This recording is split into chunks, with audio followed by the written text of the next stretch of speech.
Welcome back to the Weights and Glory podcast. I'm Walter. I'm Ethan. Let's get into it. So, part 2 of common misconceptions in the gym and in our faith. We're going to start with, what do you want to start with? I think we could start with the first one on the faith side, which would be Philippians 4:13. That's a verse that is a really good verse to live your life by, but a lot of people get it wrong, and a lot of people use it out of context, especially in sports. Yeah, I was just about to say that's mainly where people use it at wrong, and it's a common one for people to get tattooed, which it's not. I'm not saying that that's wrong in and of itself. Yeah, but when you don't know the context behind it and you get it permanently on your body. Exactly. And you ask them what the verse is, they can't remember, or they're using it in the wrong context. It's just like, okay, come on. Okay, there was a teenager at work, and he just turned 18, and he was like, all right, yeah, I'm going to go get my first tattoo. And I said, oh, what you going to get, Philippians 4:13? He said, how did you know? I said, are you kidding me? I was doing it to be funny. Yes, yeah. I said it as a joke, and that was what he was getting. Crazy, yeah. But proves our point. Yeah. So Philippians 4:13 says, I can do all things through Christ who strengthens me. And typically, people use that as no matter what I'm doing, no matter how I'm living, Christ is going to give me the strength to do it. Whether it's to win this playoff game or to lift this PR, whatever it may be. I might not be even living for Christ, but man, he's going to give me the strength to do it. And that's so wrong. I mean, if you just go back a few verses, you kind of get more of the context around it. So I'm going to go back to Philippians 4:10 and read down to 13. So it says, but I rejoiced in the Lord greatly that now at last your care for me has flourished again.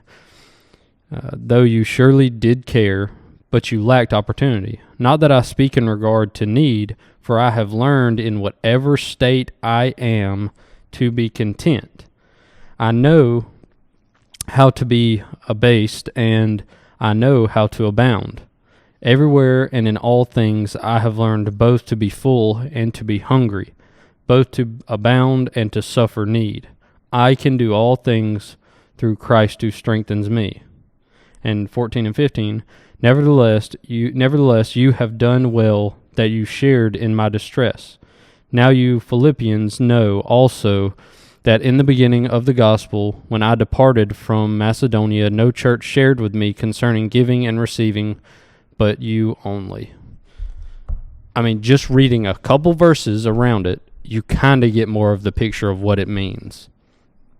We see that, one, you don't necessarily get out of those few verses. Paul is writing this, and Paul wrote most of the New Testament, but Paul's writing this from prison in Rome. So he's in a jail cell writing this. He's writing a letter to the church of Philistine, but he talks about, and I kind of emphasize it while I was reading, but it says, not that I speak in regard for need or to need, for I have learned in whatever state I am to be content. That is the verse that gives you the meaning behind Philippians 4:13. Mm-hmm. He's talking about being content in whatever situation he is in while he is following God's will. So, and it takes a lot to be content when he has been living for the Lord, preaching the gospel, but he's still sitting in a jail in Rome, possibly about to be executed. Because then when you look at it in that context, it almost goes against exactly what people think the verse is. It's like saying, okay, like say if Paul, obviously he wrote that after the fact and all, but that he's living for the Lord and he's going out, he's evangelizing, sharing the word, that, okay, Christ is going to give me strength that I can do this. And looking at it in the wrong context, it's almost like he wouldn't even end up in prison if he was thinking the way that most people take this verse. Yeah. And that's not true, because he did end up in prison. but it's the fact that he knows that the Lord is going to give him strength, so that in prison or wherever the Lord puts him, he can be content. Yeah, exactly. That's the exact meaning of it, and it's an encouragement to Christians. Not that our life is going to be all dandy. It tells us that no, it's going to be hard when we're truly following God. And I've said that many a times on here, but if you're living for God, you know that you're in His will. And like what you said before, if He gets you to it, He'll get you through it. Not to say that He's going to just carry you through it, but He'll definitely hold your hand and help you get through it. He's not going to just carry you through it, but you have to work for it. You have to trust. You have to have faith, and you have to lean on Him and not on your own understanding. But as Christians, we can celebrate in the fact of being content, knowing where we're going when this life is over. We shouldn't fear death. We should fear death, fear the death of others who have not accepted Christ. We need to be doing everything we can to share, because there's stuff that haunts me at night that what if you had someone you were close to that didn't know the Lord, and you didn't share it with them, and there was a way, I don't believe that there is a way, but there was a way that they could talk to you after they died, and they said, well, they're in hell, and they say, why didn't you tell me? Why didn't you tell me that this was going to happen? And what would you say? There's nothing to say. How bad do you have to hate someone not to tell them about God? Because who's to say they're not, like, we can't hear it, but who's to say they're not saying that? Yeah, like they think back, oh, I knew Walter, I knew Ethan, I knew they were believers, and yet they didn't say anything to me, and now I'm here for the rest of eternity. Yeah. But we got a little off topic, but no, this verse is not saying that whatever you do in your own strength, in your own mind, your own will, God's just going to give you the strength to do it. That's not what it's saying. It's saying that no matter what you're doing, no matter where you're at, no matter how hard it gets, if you're following God, you can be content in the fact of knowing that He is loving, and He is kind, and He is just, and He is faithful, and He has a plan for you. And it may not be easy, but the reward at the end is worth all the hard that you have to go through. And that's what Paul is saying, I think. Yeah, and content in the fact that, like you said, like how we always say, if He brings you to it, He's going to bring you through it. Either you're going to come out of that situation. This is how I like to look at it. You're either going to come out of the situation or you're going to die. Yeah. And as believers, dying ain't bad. No, so it's kind of like it's either way, it's a win. I'm gonna be honest. Dying is the best. Is better. It is better. And death doesn't scare us in the sense of where we're going after. Death scares us in the sense of we feel like we haven't accomplished everything we want to on earth. Which that's just a human nature. That's not biblical. But it also can be in the sense of we haven't shared the gospel with as many people as we should. Yeah. If God has a plan for us to continue. Yeah, exactly. And, then. Yeah, well, that's what we want to do. Yeah. But, no, death is it's a step, it's a million steps above where we're at right now. But it's still a scary thing because, yes, I'm a true believer. I have all my faith in Christ. But you're always still going to wonder. That's just being a human. You're always going to wonder, like, how is it going to be? Yeah. Like, what's all going to happen? It's the unknown. Like, as believers, we know we're going to be with the Lord in heaven, but none of us have experienced death. Yeah, exactly. And it's a scary thing. Yeah. But anyway, that's good stuff, though. Yeah. I think that verse is used so wrong so much that I just feel like that's a really good misconception for us to talk about today. Yeah, and context is always important because there's so many verses that we could touch on a million verses that get taken out of context so often, by believers and non-believers to discredit the Bible because they like 100%. to pick and choose. Yeah. They take this verse from this book in the Old Testament and this verse from this book in the New Testament. They contradict, or they claim. Yeah. But they're not looking at the full picture of it. Yeah. Context is everything, especially like when you're reading the Bible. And so many people make the Bible align with their life instead of making their life align with the Bible. And you have to realize that this is how you align with God. Not making this align with yourself, because then you're just using it wrong, and that's going to be even worse. Yeah. So make sure you're reading all the context you can. Look up context, read commentaries. All that stuff helps when you're reading the Bible. But, yep. So moving to a fitness misconception.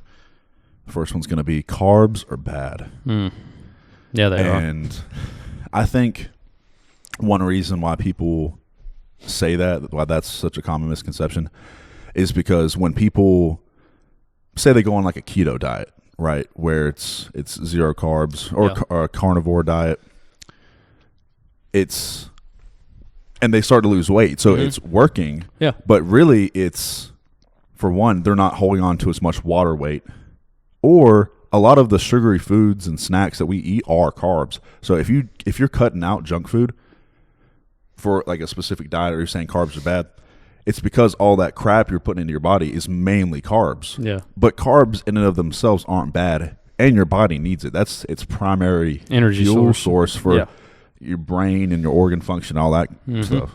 Yeah, I think that everybody's impatient nowadays. So it's all about short-term results. Yeah, you do carnivore for a short period of time or whatever. You do keto. Yeah, you see short-term results. Really, you see results really quick, because all you're doing is getting rid of all that water weight. But then what happens 2 weeks down the road, whenever you've lost that water weight and now you have no energy? And then you just start to struggle and doing that. And you can keep doing it. And yes, you'll probably still lose weight, but you're just not going to feel good. And it's just not a sustainable thing. Any of those kind of diets, I don't think are really sustainable. And yes, I mean, I've seen people do carnivore for a very long time, but there's going to come a point you need some carbs just because you need that energy. But I think it's honestly all about just being impatient. And people want to pinpoint one specific thing that they can, just one thing they can take out of their diet to lose weight, instead of cutting everything off, or cutting part of everything off to lose weight, because that's a little bit harder. Well, and as people, we want to find something to blame. Exactly. And it's easy in this context to, let's just blame carbs. I'm undisciplined, lazy, the whole nine, but I'm going to blame it on carbs. Yeah, 100%. And they still won't work out, but they'll switch to a keto diet, and I don't know. Carbs are not bad, but an excess of carbs is bad. But that's with anything. Yeah. And too much of a good thing is a bad thing. Yeah. I think that a much more sustainable diet is just take what you're eating.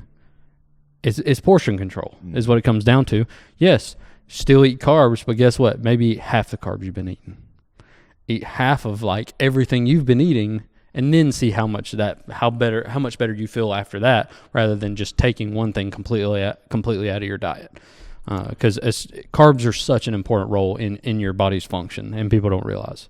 And another thing is, it's not attractive to say what you just said. What works isn't attractive. No, a well-rounded, balanced diet, you just cut back on it in total to lose weight. You go to the gym and get sleep. That's all it takes. Yeah. But that's not attractive. Yeah. It's almost too simple, and people want to overcomplicate things and then blame it on it being overcomplicated, and that's why they don't do it. Yeah, and then you got like Weight Watchers and like all the South Beach diet and all that. And just put the fork down. That's all you got to do. Yeah. And with those diets and training plans and all, that comes down to marketing and people just trying to sell you something. Yeah. They'll say whatever they have to for you to buy their product, their plan, their meal, whatever. Exactly. And you got to be careful with that, in anything, but especially in like the fitness realm. Yeah, exactly. No, but yeah, carbs aren't the problem. You are. That's what I was gonna say. But carbs are not the main thing putting weight on you. It's not working out, not exercising, eating way too much of all the food you're eating, not just carbs. Yeah. So we can switch back to spiritual misconception. Yeah. Angels and demons. Yeah. So I think we originally said like when your loved ones passes, died, you say, yeah, they got their wings today, or having gained another angel. That's a bunch of bull. That's a loaded crap, dude. That's so wrong and unbiblical. And almost like disrespectful. It is. Because we're above the angels. We are set above angels. And saying that they became an angel or anything like we just said is a disrespect to them and God, because he created us to be above them. And now you're taking his creation and lowering it. Yeah, lowering the value. And not to say that angels have no value, but we talked about this in youth, and I think it's just because people have a misconception about angels and demons in general. Mm-hmm. And I'll touch on demons, but I want to focus more on angels. But a lot of people think, demons are these weird-looking creatures with horns coming out of their head and claws and long pointy tails. No. Demons come in all shapes and sizes. I believe that they are real. I believe that they attack Christians. And I think that they are almost working for Satan. But and it doesn't say specifically in the Bible that, they're fallen angels that came with Lucifer. But we can draw that conclusion from that. And that's almost the most logical way to pull it, is because it says that when Lucifer was cast out of heaven, there was quarter of the angels were cast out with him, followed him. Yeah, I was about to say, from my understanding, he convinced them in a way to follow him, and that he was better than God and more powerful than everything else. Yeah, and so when they were cast out, then they became followers of Lucifer, Satan, and now they're demons. But I think they're around just like they were in biblical times. I mean, whenever they were casting out demons and all that, I believe in that. And I don't think of it as like these horror movies where it's a nun or like some weird looking creature. Like Slender Man or something. No. I think they more likely take the form of things that you believe in and things that you are close to, because that's how they're going to get you. No, they're not trying to kill you. They're trying to just pull you from Jesus, pull you from following Christ. So it's not like these horror movie type demon looking things. I don't believe so. I believe that they're in many different forms, and they attack Christians in many different ways. But I 100% believe they are real. Because that's how I think, like, with Satan, I mean, we know as believers he's not, horns and the pitchfork. Yeah. He was beautiful. Yeah. And that's kind of the whole point, is he wants to look attractive to humans so that we can be deceived. Yeah. Yep. And that makes it easier. It's not going to be some nasty looking monster. Because you don't want to follow that. Exactly. And I don't know where the misconception comes from. That comes from Hollywood and all that dumb stuff, but people who have never picked up a Bible in their lives. And it's something that appeals to the eye and appeals to our flesh that makes us want to go follow. But on the flip side of that, angels are not these figures, these beautiful people dressed in white cloths and gowns with wings and a halo and a harp. That's a bunch of crap too. Because I also believe angels come in all shapes and sizes. I think that there's more biblically accurate description and pictures of angels that I've seen. I'm sure you have, where they got all the eyes and they're furry with these weird looking wings and floating. Yeah, and because, think about it like this. Every time that we see an angel come to a person in the Bible, They're not like, oh, it's so beautiful, it's an angel. No, they're scared to death. And the from angel it. says, do not be afraid. Do not be afraid. Because they're afraid at first because they look crazy. Yeah, because they're crazy looking. If it was some handsome man or beautiful woman coming down in white gowns and wings and a halo, Well, do you think what's they would up? have to? Yeah, do you think they would have to say, "Do not be afraid"? No. No, that would be attractive to them. So it's more something just kind of out of our comprehension. It doesn't really matter, but I just want to say that that's not what it is. Mm-hmm. It does not say that angels were made in the image of God. We were made in the image of God, and like you said before, It tells us that whenever we die, we will be made a new creation and be with Christ. Mm-hmm. Be made one with Christ once we die, if we're truly saved. It doesn't say that for angels. Angels don't get that. They are to be servants of God. And yes, we are to be followers and to serve God, but they are to be servants of God in heaven. We are to be joining God and joining Christ in heaven to be made like Christ. Mm-hmm. So that's why, like you said, it's kind of almost degrading to say that, they haven't gained another angel. No, they didn't. If they were truly saved, they were made like Christ in heaven. So that's where the disconnect happens. And stop saying that. you didn't know. Your loved one, if they were truly saved, they did not become an angel and go to heaven. They were made like Christ and joining Christ at the right hand of the Father, which is a lot better than becoming an angel. Oh yeah, and I think that's just one of those things that we need to do it tactfully, of course. But when someone says that, just correct them. Yeah, do it in a loving way. Just show them scripture. Like, hey, that's not how it is. Mm-hmm. Yeah, and honestly, and that'd be in explaining it in that way because we were made in the image of Christ. Honestly, it wouldn't be. I don't think they'd get offended. That would boost them. Oh, that'd make them feel even better if they were a believer, obviously. Yeah, 100%. So back to second fitness misconception: fat to muscle or muscle to fat, turning one into the other. Not true. Hacking, biohacking. We figured it out. Yeah. And a lot of people. So I mean, why do you think a lot of people think that way? Because I have something for it, but I want to see what you got. I think that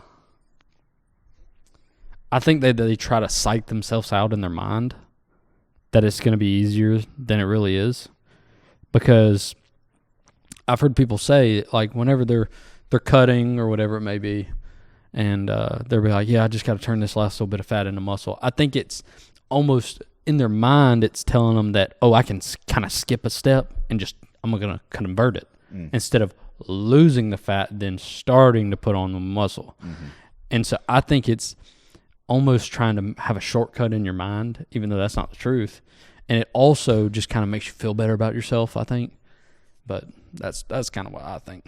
And some people might not think that you can actually convert one into the other. Maybe that's just the way they're phrasing it, because some people probably say and know that they have to lose the fat and then replace it with muscle. Maybe that's what they're saying, but at the end of the day, you can't just change one into the other. And we've talked about that before. There are two completely different things, different composition, different whatever it may be. You can't just change one into the other. But we've talked about that before. Check out earlier episodes to find out. I don't know which one it's in, but they can find it. But also, I mean, we had brought up before was just lost my train of thought. With doing it at the same time. Yeah. Losing fat and gaining muscle at the same time. Yeah. And maybe that can tie into why people think converting one into the other, because if you just start off in the gym and you're overweight, you can do that. You can lose fat while building muscle. Yeah. Two separate things. Yeah. But you can do both, because if you're lifting weights and you're putting your body under stress that it's never came across before, then you're going to build muscle. That is a hypertrophy. Biological way to, like a survival instinct almost. Yeah. If I'm constantly pushing this weight, I need to grow muscle to make it continue easier. to do that. Yeah, to it's make it part easier of to my push. survival. Mm-hmm. But if you're cutting back on the calories because you are overweight, you're going to lose fat. Yeah. That only goes up to a certain point, though. For me, who's been lifting for years at this point, I can only do one or the other. Yeah. Doing both, that's called recomposition. If you're just starting off because your body is new to lifting weights, like I said, that's when it can work. But for me, my body's used to it, so it can't do it. Yeah, and I think I'm kind of getting close to where it's not going to happen for me anymore. Mm-hmm. When I first, because I've lifted throughout my life, but when I really got serious, it's been almost 2 years ago now. So for about the first year, I was putting on muscle while cutting. Not a whole lot, but I was definitely doing that. But now I'm getting to the point where, and even towards the end of my cut, I think the deeper in the cut you go, the harder it's going to be. But whenever I start to cut this time, because I've been bulking, my next cut, I'm not expecting to put on muscle while I'm cutting. I'm just maintain. Exactly. And I think I've kind of run the course of that. And I think it has to be like the newbie gains, like we talk about. That's pretty much the only way you're going to get that growing muscle while losing fat. Mm-hmm. But after you've been in the gym for enough time, yeah, like you said, it's going to be one or the other. Yeah, it starts to slow down. I don't want to put Mallory's business out there too much, but she's lost a lot of weight. Mm-hmm. But in terms of fat that she's lost, it's even more than what shows on the scale because she's put on muscle at the same time. Yeah. So it might not be as big of a jump just on the scale in terms of numbers, but while she's losing the fat, she was put on muscle. Yeah. So the scale was going a little bit slower than what she would be if she was just losing fat. Yeah. Yeah. And that happened with me when I first started, and it was kind of making me mad because I was like, I know I'm losing weight, but the scale isn't showing it. Mm-hmm. It was because I was putting on muscle too. So it's just something you kind of have to be aware of when you first start out. Yeah. It comes back to, and we've mentioned it before, the scale being a good marker for your results and progress, but not the final say. Mm-hmm. You want to see how you feel, how you actually look, your body composition, not just the number. Yeah, 100%. I agree with that. So the last spiritual misconception, follow your heart. Yeah.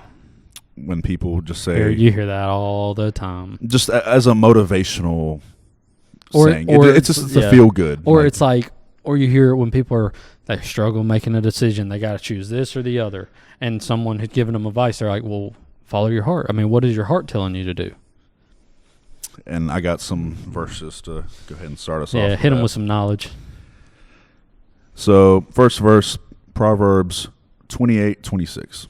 The one who trusts in himself is a fool, but one who walks in wisdom will be safe. That's good. The second verse is going to be Jeremiah 17:9. The heart is more deceitful than anything else and incurable. Who can understand it? That's, if you believe what we said in the beginning, or I mean, if you're a believer of following your heart, well, that's got to hurt. Because what I get from that is, and what I've learned from preaching and from studying the Bible is, man's heart is wicked. It is evil. Because we are born into sin, we are sinful beings. Just because, we're saved, that doesn't mean our heart's going to be great all the time. Mm-hmm. We should never follow anything from our own will or from our own desires or from our heart. All of what we should be following is coming from God and the Holy Spirit that lives in us. So that's what I take from those verses. And I think it'd be easy to think that you're following the word and you're doing what you think God wants for you. If you're a believer and you're trusting in his plan, I think this is what God wants. This seems, this is the right thing, but we're sinners. Yeah. And our flesh is just corrupt. It's strong, man. And so we can't, it's almost like relying on ourselves to make that decision. whenever we should be putting our faith in God, even if we think it's right or if that's what God wants. We need to talk to Him about it first. Yep. And then do that with anything, really. Yeah, it shouldn't be, just follow what your heart says. No, it should be pray about it and see what God is telling you in your heart. Mm-hmm. What is God telling your heart to do? Not what does your heart think. It's what are you getting from asking God and talking with God and meditating on His Word and waiting patiently for His answer? Then what does it say? Because another thing about following our own heart is that we're going to grow impatient with God and we're going to just follow the first thing that we think is right. It's not on our timeline. It is on the timeline of the Lord, because God's timing is perfect and ours is not. So if you want to say follow or choose whatever your heart thinks or follow your heart, follow the heart that's following God. That's the only way I can say it to make sense. No, that's good. So, yeah, don't follow your heart, follow God. That's good.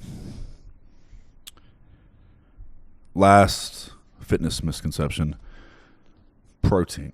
So the misconception is protein. that 30-minute anabolic window after a workout, you need to get protein in right away, or your lift was pointless. Yeah. You just shouldn't even have done it. Yeah. And I think that goes back to the fitness industry, supplements, marketing, branding of you need to buy this supplement or this protein powder because it's easy to consume. Right after. Yeah. And you need to consume it right away. So it's either you can go home and make a meal. Oh, that takes too long. That takes too long, yeah. So buy the supplement so you can make sure to hit that window. Yeah, get this protein shake or this protein powder or this protein bar so you can have it immediately. You don't have to worry about cooking. Yeah, bunch of crap. Which, they're not bad. No. And they're good to supplement. Yeah. They're called supplements. Yeah. But that window is a bunch of bull as well. And it comes down to your total protein intake. And I don't want to go back into that. We talk about it all the time. Yeah. You can figure it out. But when it comes down to it, it's your total daily intake, not that 30-minute window. Yeah, that has nothing to do with it. Just make sure you're getting in your protein every single day, and your workouts are good. You're pushing yourself, and as long as you're getting a good amount of protein, even if you don't maybe hit your goal, I mean, you should be aiming for it, but even if you don't, you still get a good amount, you're going to grow. That has nothing. This window crap has nothing to do with putting your muscles under stress and having enough protein. Having that window, I mean, what does that do? Oh, it gets it to it faster? No, it doesn't. It's still got to go through your stomach and process. That makes no sense. Yeah. So I think that one's an easy one to talk about. Like, that just, if you have common sense, you should know that just does not make sense. Yeah, and it doesn't make sense, but there's so many things in the fitness industry of supplements and programs and meals where, like I said, people are just straight up lying to you. They'll make up just a false lie. And to just sell you whatever it is that they're trying to sell you. Yeah.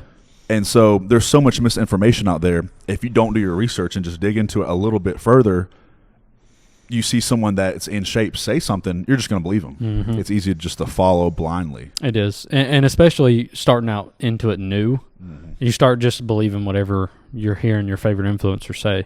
And all of them, I'm not saying don't follow, like don't get advice and follow what they're doing and watch your favorite fitness influencer, but no, they're all getting paid.